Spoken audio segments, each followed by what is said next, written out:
Now, Gangbusters, presented in cooperation with police and federal law enforcement departments throughout the United States. The only national program that brings you authentic police case histories.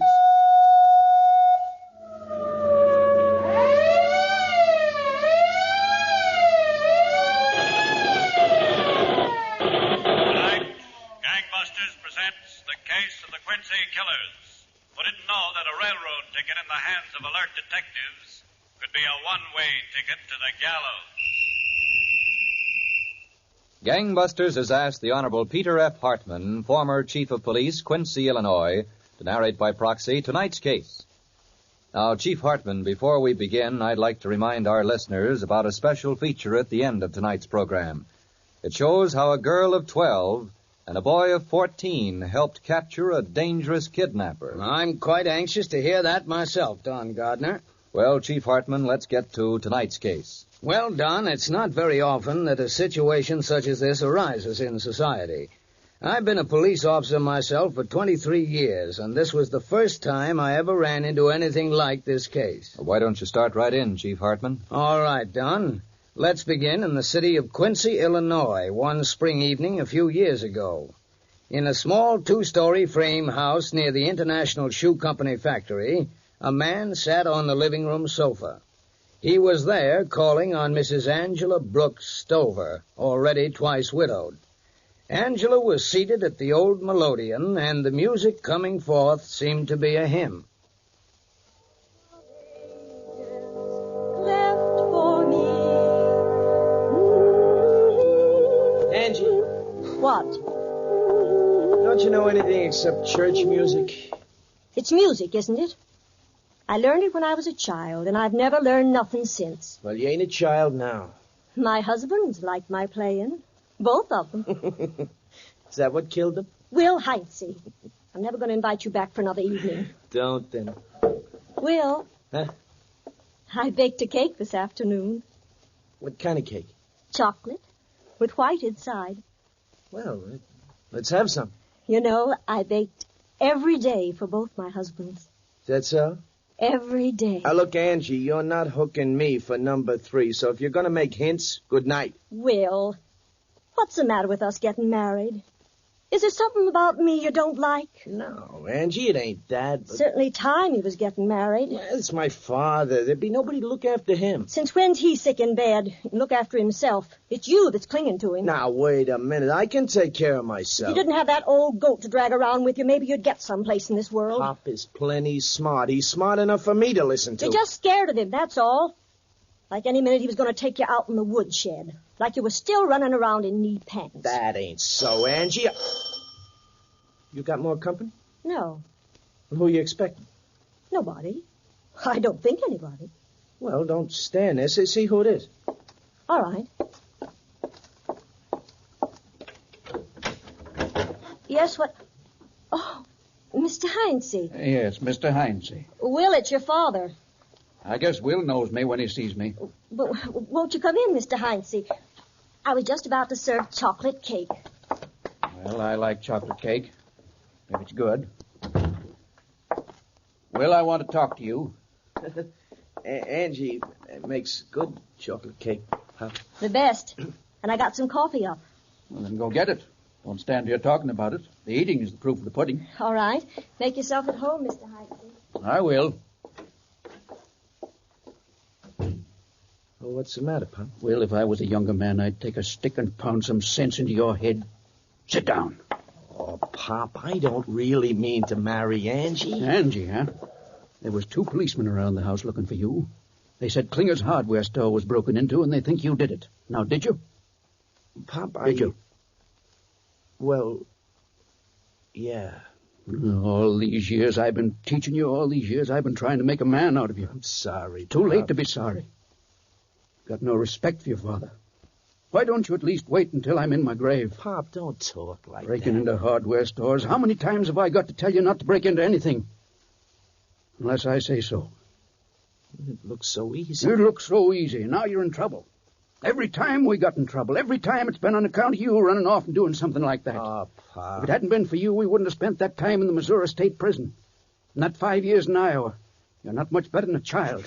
Pop, I told you I was sorry. Being sorry's not going to chase them 2 detectives away from the house there. They're waiting for you. Uh-oh. I tell you, it's lucky for you your father has a good mouth on him. I told them I'd go out and find you, bring you to the police station. Oh, no, Pop, you're not. Well, I sure ought to. Yeah, but you ain't, Pop. It's just lucky, Will, that you're my flesh and blood. It's just lucky for you. What are we going to do, Pop? Now, I'll tell you what we're going to do. We're going to do some traveling again. To a resort. To Spirit Lake. Spirit Lake? Where's that? It's up in Iowa near the Minnesota line. I saw an ad in the paper. The people that runs the cottages there need a couple of handymen. Handymen? We're not going to work, Pop. Just long enough to get a good look around the resort.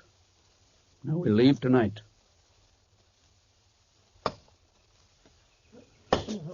Spend all day chopping wood just so somebody can burn it up. Will? Fine job we got. Will? What, Pop? Put that X up, Will. Mrs. Miller says dinner's on the table. It's about time. Where have you been all day?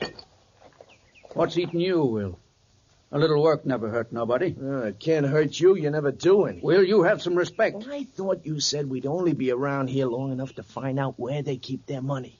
I thought you Don't told think so much. Now, come on inside. You know, the first guests will be coming soon, Pop. When the cottages get rented up, it'll be tougher and tougher to do what we gotta do. You just leave all that to me. I'll tell you when. We can handle the Millers, all right. They won't be no trouble. Wipe your feet off. Oh, yeah, sure, Pop. Okay. Here, come in. It's on the table. Thank you, Mrs. Miller. We got lamb stew. It's getting cold. Lamb stew sounds pretty good, don't it, Pop? Yeah, it's awful good.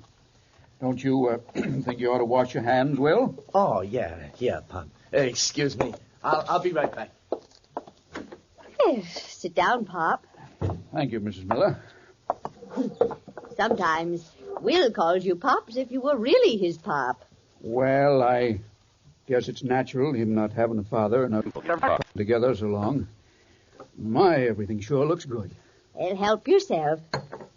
Ain't Mr. Miller going to eat with us? Oh, Mr. Miller went to town. He went to arrange for the bus. First guests are coming tomorrow. Tomorrow? Well, that's it's kind of early, ain't it? Nights are still pretty cold for vacationing. Oh, we get lots of early guests. Oh, now take some more of that stew, Pop. That little bit isn't going to hold you till supper. Well, I'm all washed up. There, sit down, Will. Oh, and help yourself. Thanks, Miss Miller. Oh, that lamb stew looks awful good. It is good, Will. Will, the first guests are arriving tomorrow. Oh, no kidding. That's right. We're in for some real excitement. Yeah, I guess we are. Oh, that must be Mr. Miller calling from town. Excuse me, I'll get it. Help yourself to everything. Don't be bashful. Say, this lamb stew is good, Pop. Hang the lamb stew. Well, it's good. Mrs. Miller's a good cook. Guests coming early ruin everything. Well, what can we do about it? They're coming. I tell you what we can do. We can finish our business tonight. Tonight? That's what I said. Yeah, but we don't know where Mr. Miller keeps all the money. Well, we'll find it. But how are we going to have time to find it with them around? That's easy. We kill him. Kill him? Yeah. Oh, now, Pop, that ain't good. Now, you look here. Did I ever put you wrong yet, Will? The only times we've been in trouble is when you did something on your own. That's the only times. Yeah, but do we have to kill him? If we're going to find out what we want, yes. When? Tonight. After supper. In the parlor. But, Pop... Will, I made up my mind. Okay, if you made up your mind. You're right, Will. Mrs. Miller does make good lamb stew. Very good lamb stew. So, Don, if the afternoon seemed like an eternity to Philip and William Heinze as they waited their moment, the events that night must have seemed to occur in a split second. But sometimes split seconds are remembered better than eternities by murderers and their pursuers. Now back to Gangbusters.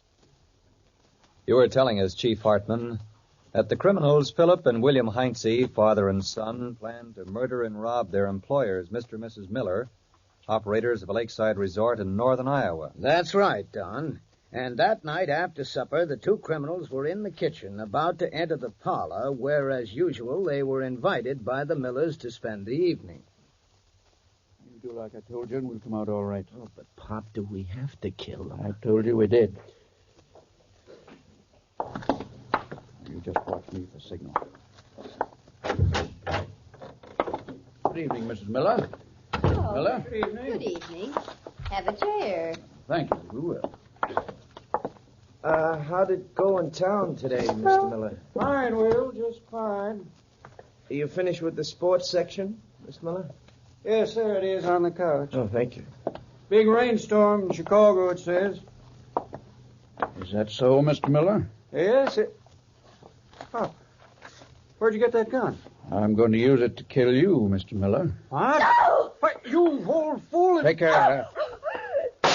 Oh, you maniac! Take care of her, I said. You crazy boy! Quiet! Hit her again. Now, here, shoot her. Oh, no, Pop, you do it. So I have to do everything. All your life I've been doing things for you. Now, here, you shoot her yourself. Go on. Shoot her. Pop, I said shoot her.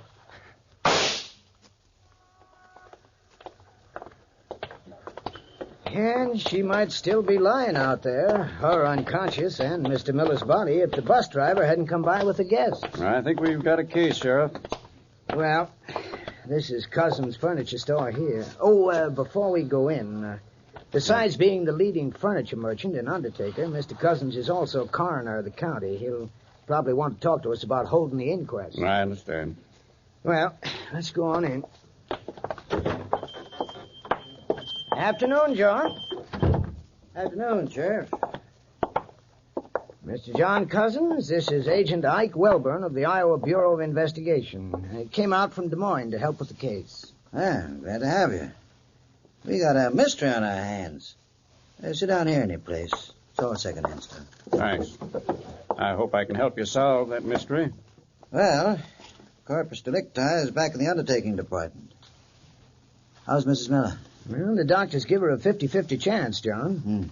We got the slugs out of Mr. Miller's body. Looks like they came out of a .32. Both of them. We'll send them down to the laboratory in Des Moines for a complete ballistics check. What about these two men, the suspects? Well, the only time they were seen in town was the day they got off the train. When was that? 10 days, 2 weeks ago. They asked Chet North, the station agent, for directions to the Miller's place. Chet phoned out, and Miller drove in for him. I guess Mrs. Miller could give you more information about them than anyone else. Well, apparently Mrs. Miller won't be able to give that information for a while. If at all. If they'd already been hired by the Millers, must have been some correspondence between them. Well, my men certainly couldn't find anything. No payroll book, nothing. Nothing at all. You know, it's strange how the young one and the old one seem to travel together. Mr. Miller was talking about them at the feed store one day.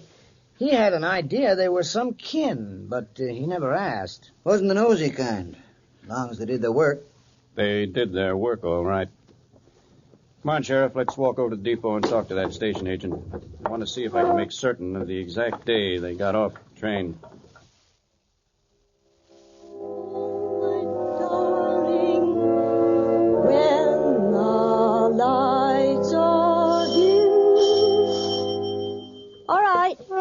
Just a minute. Yes? Who is it? It's me, Angie. Will. Will. Will, where have you been? Where'd you disappear to for 3 weeks? Oh, Pop decided we should take a little trip. And you go away without telling me. Well, ain't you going to invite me in? Come in, Will. Much obliged, Angie. Now, tell me. Was that nice, what you did to me? No, Angie. It wasn't, Angie. I don't know whether I even ought to ask you to stay. Angie, I'm through listening to my pop. Oh. I'm going to start doing things on my own. It's about time. More than about time.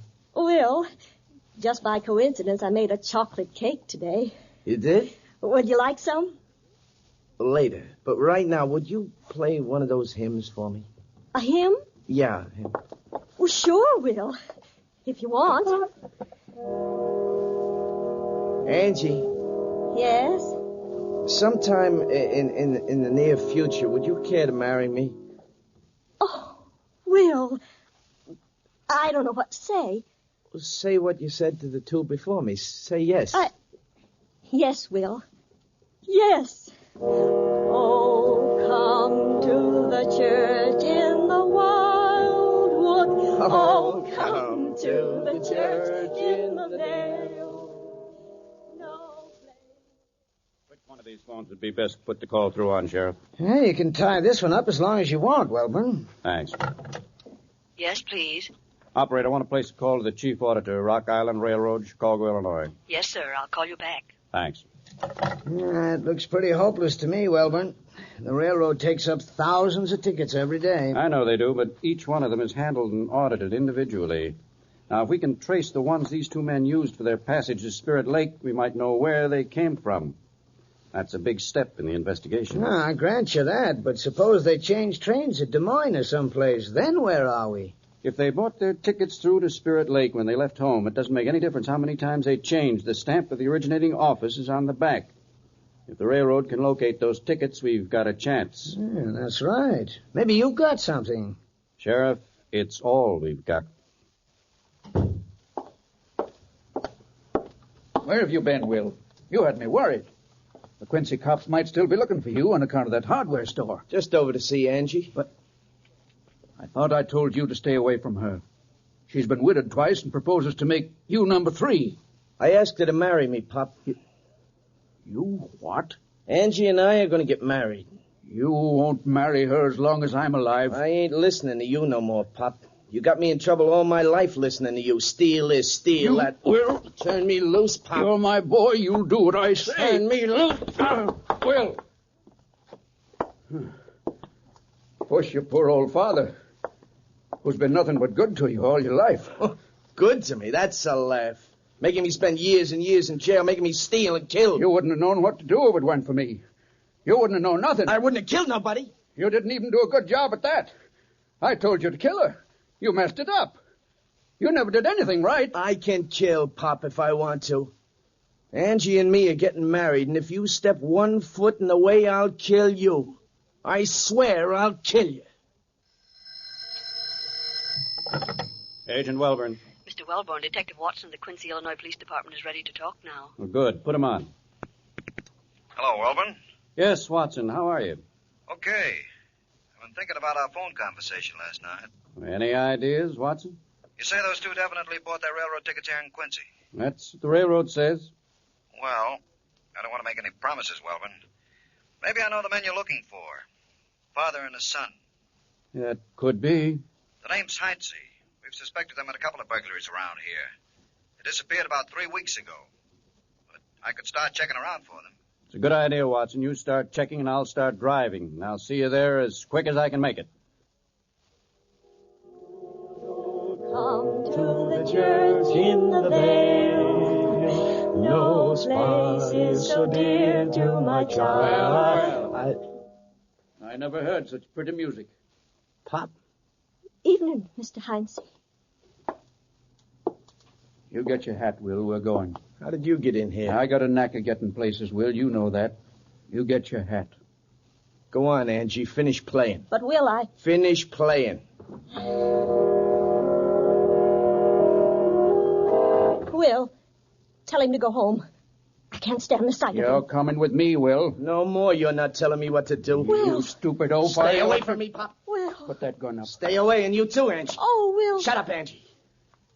All these years I've been taking lessons from you, Pop, so right now I'm going to show you what I learned. Well, you wouldn't shoot your own father now. Not after all we've been to each other. You've never been anything to me. All my life I've been scared of you. Now I'm not scared no more. Will, don't You shoot get him. some sense, boy. I'm Get just some sense. beginning to get some sense, boy. Sit down, Pop. I'm going to shoot you just like you shot Mr. Miller. Will, my boy. Sit down. Will, don't do this to me. Hey. Police officers, don't move. Yeah, well, Don't move. Got a half a dozen guns on you. Oh, Will. You lady, open the door. Don't do it, Angie. Open the door. All right. One side. That's it. Just keep your hands up. He's my son, officer. We were only joking. I wasn't either joking. If there's any humor in this situation, it's beyond me. And you won't think it's so funny either when you face the judge and the jury. That, Don, was how this strange pair of killers, father and son, were apprehended. They were returned to Iowa, where they were found guilty of murder in the first degree. On March 29, 1946, Philip and William Heinze paid the extreme penalty for their crime on the gallows at Fort Madison State Penitentiary. Well, thank you, Chief Hartman, for this most unusual case history. And gangbusters, congratulations to all the police officers whose brilliant investigation brought this pair to justice. Now, as a special feature, Gangbusters presents an interview with the two young listeners who were responsible for the apprehension of the dangerous kidnapper, John Harvey Bugg, whom they recognized from the description given on a gangbuster's clue. Here they are from the studios of KEX, ABC's new 50,000-watt outlet in Portland, Oregon. Hello, I'm Pauline Virgin, age 12. I'm a Girl Scout. And I'm Navarre Smith, 14, Andy Boy Scout. Well, Pauline and Navarre, you've had quite an exciting week. And now you're on Gangbusters. Why don't you just go ahead and tell all these millions of people just how it happened? All right, Mr. Hunter. You see, we live in Gerhardt, Oregon. And everybody... Gerhardt's about 80 miles from Portland. Isn't that right, Pauline? Yes, sir. Well, you see, I took riding lessons from Cowboy Jim. Mm-hmm. And, Saturday night when I was listening to Gangbusters, I heard the description of him. And it said that he had the limp and the tape on his fingers. Mm-hmm. What was the description that they gave in Gangbusters? Did they say he had his fingers taped? Yes, he did. Oh, I see. And then this Cowboy Jim had his fingers taped, too. Mm-hmm. Well, you were pretty suspicious then, weren't you? Yes, I was. Well, what did you do about it? Well, I told my cousin Navarre Smith. Oh, I see. Navarre, how did you feel about this whole thing? Well, I thought if the FBI wanted this kidnapper, that the best thing to do was to turn him in. I went over to Seaside and turned him in to the policeman there. You turned the kidnapper in? No, I asked him where I could get in touch with the FBI, but... Oh, I see. He asked me why, and I told him, and so he says that he would do it for us. Mm-hmm. Well, did you talk to your mother about it, Pauline, at all? Yes, I did, and she kind of laughed. Oh, I see. Well, you didn't let that bother you at all, though, did you? No. Well, you say the policeman now was going to do what for you? He was going to turn him into the FBI for us. Well, I see, and he certainly did from all the activity we've seen around here in the last week. Agents of the Federal Bureau of Investigation did some checking, and they found out that Cowboy Jim really was the kidnapper, John Harvey Bugg. And they found him hiding under the baby crib in a friend's house last Friday night. Tell me something, Pauline. What did your mother say after it was all over? Well, she was kind of thrilled about it. She didn't think it could happen. Well, she kind of admitted, too, that kids can be right sometimes, didn't she? Well, you and Navarre certainly were right, and observant, too. And now, on behalf of Gangbusters, I want to present each of you with a check for $100. Oh, boy. And we hope you'll continue to be observant young citizens. Thank you, Mr. Hunter. Thank you. Now, this is Ben Hunter, transcribed from the studios of KEX Portland, Oregon, switching you back to Gangbusters in New York. Thank you, Pauline Virgin and Navarre Smith. And Gangbusters, congratulations to both of you.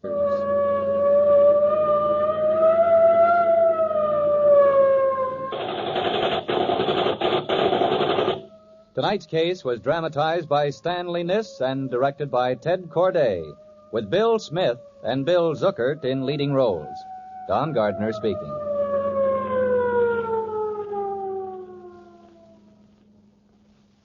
Gangbusters is a Phillips H. Lord production.